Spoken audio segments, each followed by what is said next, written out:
ဇလန်ရဲ့စမှာတော့မျိုးတစ်မျိုးကို Misty ဆိုတဲ့ကြောက်စရာကောင်းတဲ့ဆီယာမတစ်ယောက်ဟာပြောင်းလာခဲ့ပါတယ်။ကျောင်းသူကျောင်းသားတွေကလည်းအခုပြောင်းလာတဲ့ဆီယာမဟာအရန်ကြံပြီးတော့ကြောက်ဖို့လည်းကောင်းတဲ့အကြောင်းကိုအတင်းတုံနေခဲ့ကြပါတယ်။ကလေးတွေကလည်းဆီယာမကိုလမ်းမှာတွေ့တဲ့ချိန်မှာတော့သူတို့ကိုမြင်သွားမှစိုးတာကြောင့်ပုံနေခဲ့ကြပြီးတော့ဆီယာမကိုလန့်ကြည့်နေခဲ့ကြပါတယ်။ကလေးတွေကလည်းပုံနေရင်နဲ့ဒီဆီယာမကငါတို့ကျောင်းမှာတင်ပါလား။ငါတို့ကတော့အစော်ခံရတော့မှာပဲဆိုပြီးတော့တယောက်နဲ့တယောက်ကိုပြောဆိုနေခဲ့ကြပါတော့တယ်။နောက်တော့ဆီယာမကလည်းအခန်းထဲကိုဖြည်းဖြည်းချင်းလမ်းလျှောက်ပြီးတော့ဝင်သွားခဲ့ပါတယ်။ကလေးတွေကမှကောင်းမလေးတယောက်ကတော့ကြောက်ပြီးတော့အိမ်ပြန်မဲ့ပြောခဲ့ပေမဲ့လည်းကျန်တဲ့ကလေးတွေကတော့ငါတို့အိမ်ထဲကိုနည်းနည်းလောက်လိုက်ပြီးတော့ဘာတွေလုပ်နေရလဲဆိုတာကိုခိုးကြည့်ရအောင်ဆိုပြီးတော့ပြောတာကြောင့်ကောင်မလေးတယောက်ကလည်းမလိုက်ချင်တဲ့အခန်းထဲကိုလိုက်သွားခဲ့ရပါတယ်။နောက်တော့ကလေးတွေကလည်းဆီယာမရဲ့ channel ကိုခိုးဝင်ခဲ့ကြပြီးတော့ဆီယာမရဲ့လှုပ်ဝက်ချက်ကိုစုံစမ်းဖို့အတွက်ဖြည်းဖြည်းချင်းဝင်ခဲ့ကြပါတယ်။ဒါပေမဲ့လည်းသူတို့ဝင်တဲ့အချိန်မှာတော့ဆီယာမဟာတယောက်တည်းဧကန်းမှာသာထိုင်နေပြီးတော့ဘာမှကိုမလုပ်ဘဲနေခဲ့ပါတယ်။ကလေးတွေကလည်းဆီယာမကိုဆက်ပြီးတော့စောင့်ကြည့်ရင်ဘာမှကိုမလုပ်တာကြောင့်ခြံထဲမှာပါရီများရှိနေလဲဆိုပြီးတော့ဆက်စုက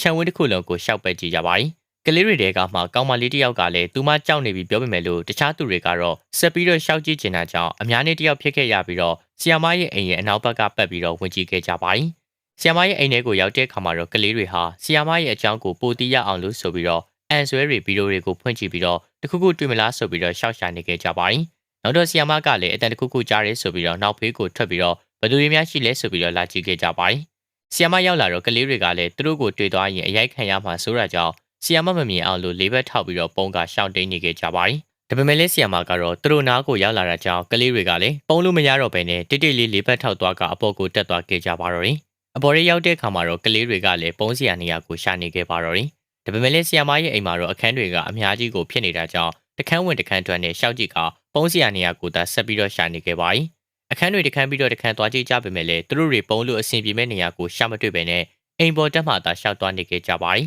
။အခန်းတွေသာစုံသွားတယ်ဒါပေမဲ့လည်းဘာမှကိုမှထူးခြားမလာတာကြောင့်ကလေးတွေဟာဘယ်နေရာကိုသွားရမယ်မသိပဲနဲ့ဒီနေရာတွေကိုပဲတလဲလဲနဲ့ကိုမှလာနေရပါတယ်။နောက်တော့ကလေးတွေကလည်းဘယ်နေရာမှသွားစရာမရှိတော့တာကြောင့်လေကားစင်းနာမှာရက်ကဘာဆက်လုပ်ကြမလဲဆိုပြီးတော့တိုင်ပင်နေခဲ့ကြပါတယ်။ကလေးတွေဟာဘာလို့ကြမယ်တိုင်ပင်နေတဲ့အချိန်မှာပဲဆီယာမရဲ့ခြေတံကိုကြားလိုက်ရတာကြောင့်အောက်ထပ်ကိုဆင်းပြီးတော့ပြေးဖို့အတွက်ကိုမှကြံစီကြပါတော့တယ်။နောက်တော့ကလေးတွေကလည်းအပေါ်တက်ကနေအောက်ကိုဆင်းပြေးလာကြပါတော့တယ်။အဲ့ဒီအချိန်မှာတော့ဆီယာမကသူတို့အိမ်ကိုကလေးတွေဝင်နေတာကိုတိသွားခဲ့ပြီးတော့အပေါ်ထပ်မှာလည်းလိုက်ရှာနေခဲ့ပါတယ်။အပေါ်ထပ်မှာရှာနေရင်းနဲ့ပဲကလေးတွေကိုအောက်မှာတွေးလိုက်ရတာကြောင့်အောက်ထပ်ကိုဆင်းသွားခဲ့ပြီးတော့ကလေးတွေကိုလည်းဖမ်းဖို့လုပ်ခဲ့ပါတော့တယ်။ကလေးတွေကလည်းသူတို့ကိုဆီယာမကတီသွားတာကြောင့်အပြင်ကိုပြေးထွက်ခဲ့ကြလိုက်ပါတယ်။အိမ်မြေကိုပြေးထွက်ခဲ့ကြပေမဲ့လည်းဆီယာမကတော့ကလေးတွေနောက်ကိုဆက်ပြီးတော့လိုက်နေတာကြောင့်အဆက်မပြတ်ကိုမှပြေးနေကြရပါတော့တယ်။နောက်ဆုံးမှာတော့ကလေးတွေကိုဆီယာမကတော့ဖမ်းမိသွားခဲ့ပါတော့တယ်။နောက်ဆုံးတော့ဆီယာမကသူတို့ထင်တယ်လို့ဆီယာမဆိုမဟုတ်ပဲနဲ့ကလေးတွေကိုနောက်ခါဒါမျိုးကိုသူများအိမ်ထဲကိုပိုင်ရှင်မသိပဲနဲ့ရှောက်သွားတာမလုပ်ဖို့အတွက်ကိုမှဆုံးမပြီးတော့